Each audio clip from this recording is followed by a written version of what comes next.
Next up with managing listings, let's talk about preparing your clients for the process. A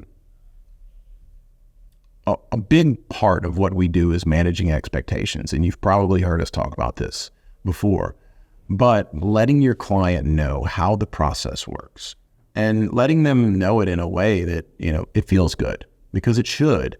Letting them know what your syndicate, like, all right, we're going to do photos this day. I'm going to have them retouched and back this day.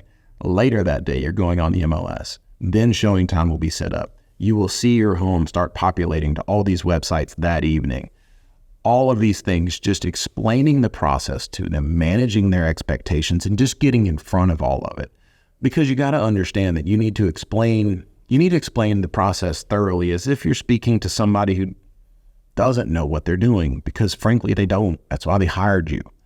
Okay. So you need to be able to explain step-by-step process. And you might even have a page for this, or at least have a memorized timeline of all the things that are going to happen, so you can explain to your client, this is what's going to happen, and then this, and then this, and then this. And so they understand the process.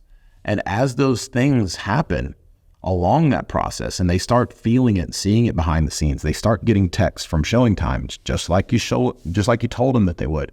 Now, all of a sudden, what you're doing is you're building trust, okay? And you're making it to where they understand that the process is happening as it's supposed to, and they don't have to hound you all day long, okay? They don't have to call you every hour of every day and drive you crazy, because the process has begun. You're overseeing the process, you're managing the process, but the process that has sold dozens or hundreds of homes before is taking place for them in the exact same way.